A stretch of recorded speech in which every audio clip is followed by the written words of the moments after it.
Hello everyone. So today I'm going to be talking the basics of the Cisco sd-wan, which is what is a Vmanage, what is a Vsmart, Vbond, and Vedge. Okay, so we all know Cisco sd-wan is the upgraded version of SSHing, which is directly pushing the configuration to the router. Same thing as the SSH. Second, the most important feature of the whole sd-wan is how you want your internet to go and which part of the port you want which part of the internet is supposed to go to the internet, like your port to the internet, which one you want to use it for, and how can it be more smart about it. So now we'll go by the basic part one, which is the Vmanage.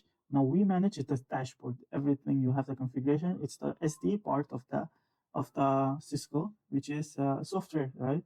So this is why it's called software, because you got the dashboard more neat and clean, and you can control the file. Everything is inside packed. Now I will go what is a vbond. Okay, vbond and Vedge. Now the Vedge is the router. Okay, just it has the sd-wan in it. It carries the software for the sd-wan. That's all.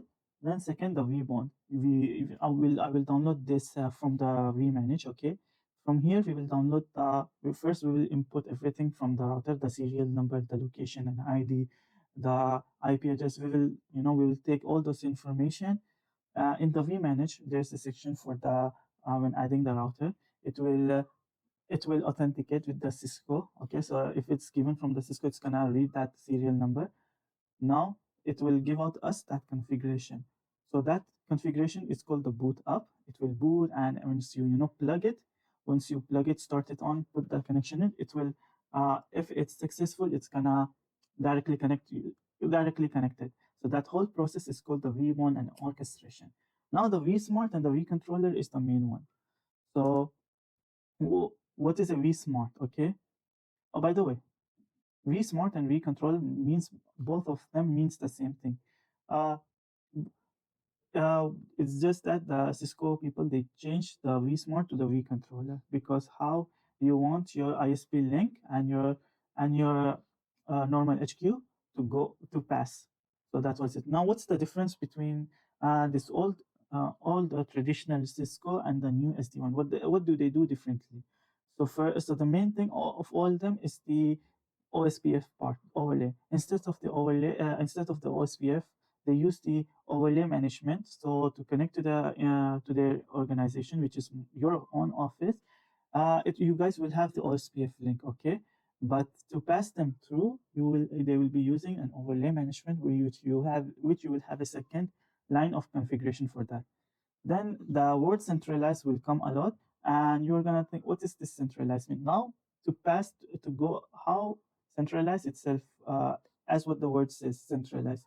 How each, you have your branch router, you have many routers in your organization, but how will it reach, okay, which is the routers it's gonna use, anywhere it will calculate more faster and more calculative than OSPF link. Okay, so instead of one router having its own map, it's gonna share one map. Everyone will this main central one router, this will be one main router which your server is hosted.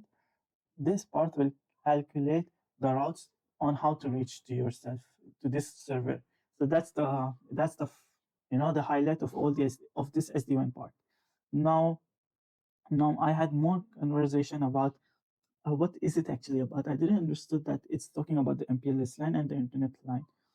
Now some part you're gonna see that, oh, you have a slow internet connection. Why? Because your Microsoft is being updated, your PC is giving an update, it's downloading or it's uploading. So these requests are chunked up. And if it was the old traditional Cisco, it will download it from the MPLS line, which you don't want it from. There will be an ACL policy, there will be an ACL issue.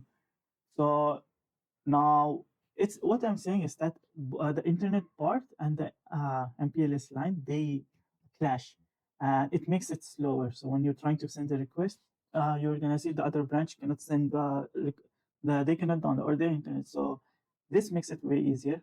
So giving a smart way on app awareness. Okay, the VH router will have the app awareness of, oh, you're using the internet line. Okay, so my Vsmart controller, the policies, because Vsmart basically means the ACL. Okay, so it will say, oh, I'm not supposed to use this line. So okay, go through this, and you will. So that's how simple it got, and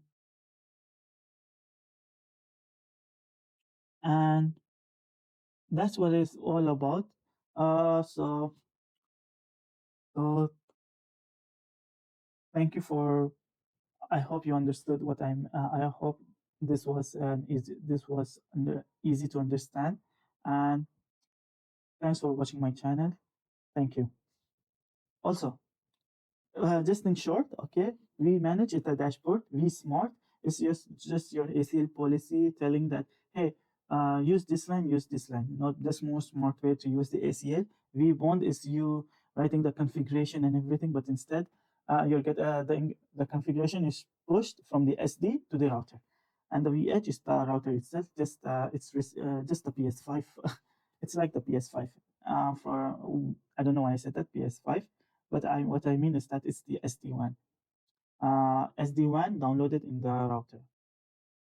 Also, why it's plus, it got a serial number. So this serial number is directly authenticated by the Cisco people. So if you try to enter any other serial number, it's gonna look at it and like, no, this is not gonna work. So that's why VH and vbond goes together.